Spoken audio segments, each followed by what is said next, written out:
Thanks for joining us for the third night of our KVUE News Defenders Austin American Statesman special presentation, Reforming the Force. For the past 2 nights, we've looked at the fight over public safety reform in Austin and the city's rising rates of homicide and gun violence. Tonight, keeping cops on the street, the city struggles to keep officers on patrol. I loved being an Austin police officer. I loved the job. I love the city, I love the community. It was the highlight of my professional career. Chris Carlisle spent most of his 24 years with the Austin Police Department in the heart of downtown. First on routine patrol, then as a burglary detective, and rounding out his career on 6th Street Bike Patrol. I'd come to work and they paid me to ride a bike. And they paid me to talk with people every day. I loved the interaction with the citizens, with even the transients and the business owners. The APD corporal had been building a retirement plan that included leaving the department at the end of this year and moving his family to the Texas coast.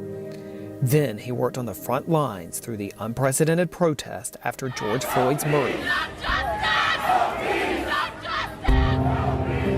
I had frozen fruit thrown at me. I had frozen water bottles thrown at us. And watched public sentiment about his beloved profession shift from hero to villain in the weeks that followed. We come to work, we did everything we could every day for everybody. And then all of a sudden, no matter what we did, no matter how we did it, it was never good enough. And we were always the bad guys. Carlisle decided it was time to go. The 51-year-old pushed up his retirement date to this past January. The sentiment all the way fueled the decision. In the 14 months since a national movement of police reform took hold here in Austin, more officers have left the force than in decades. Many were like Carlisle, veterans eligible for retirement, but others had only been on the force for a few years and decided to abandon the policing profession altogether.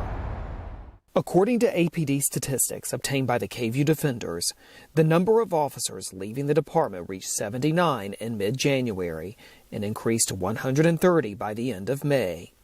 Of that 130, 64% were patrol officers, considered the backbone of the agency. In the past year, the department lost officers at a rate of 12.5 to 20 per month, compared to 7.5 in 2019. 6 years ago, the rate was 4. By the summer, APD had 1,800 officers on the force, about the same number it had in 2016. The departures have forced the department to pluck dozens of officers from specialty assignments until more can be trained and put on the street in coming months. Officials say the shifts were necessary to make sure officers are responding to the most serious emergency calls within the department's 3-year average of 7 minutes and 30 seconds. Other departments nationally are grappling with departures as well. A survey this summer by the Police Executive Research Forum found a 45% increase in retirements and nearly a 20% increase in resignations among departments of all sizes compared to the previous year. But the public discussion about departures has often overlooked officers who have remained on the force. Many say they viewed the past year as a deeper call to action for better community relations and to convince colleagues to get rid of an outdated policing playbook. I've always had this, this desire to help people. Officer Jeremy Bohannon has been on the force for 9 years. In that time, the 38-year-old father has worked to bridge conversations between officers and the community. He, too, was on the front lines during last year's protest. More of the same work he says he has already been doing in neighborhoods he patrols. It's like you get a front row seat to society pretty much, and so I love solving problems and helping people. And, that's, as a police officer, that's what you get to do on a daily basis. I need every single one of you. The vacancies from departures over the past year eventually will be filled by what officials hope will be APD's future. Even at a time of national unrest and officers leaving the profession, APD received more than 2,000 applicants for a cadet class now underway, its most diverse class ever. City leaders delayed the academy for more than a year, allowing its curriculum to shift from a military-style boot camp to more like college classes. Part of that effort is to include the community. At a June meet and greet with citizens, 100 cadets share stories with residents about why they want to be Austin police officers. Craig Campbell, a 29-year-old former Army soldier at Fort Hood, says he has always been interested in law enforcement growing up in Jamaica and living in New York. Once he's on the street, he said he plans to help change the culture of the department and perceptions of policing, one interaction at a time.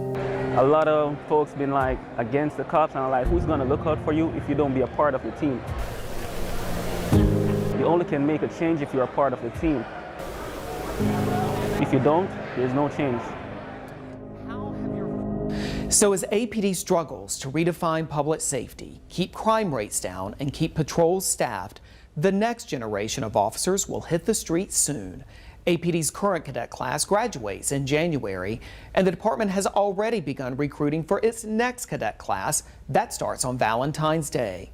We want to thank you again for joining us these past 3 nights for our KVUE News Defenders Austin American Statesman special presentation, Reforming the Force. And we hope you'll join us for a special forum with local public safety leaders on October 4th at 6 p.m. Ahead of that forum, send us your questions by texting them to the KVUE Defenders at 512-459-9442. And you can find more of our coverage of APD and public safety in Austin on our website, KVUE.com.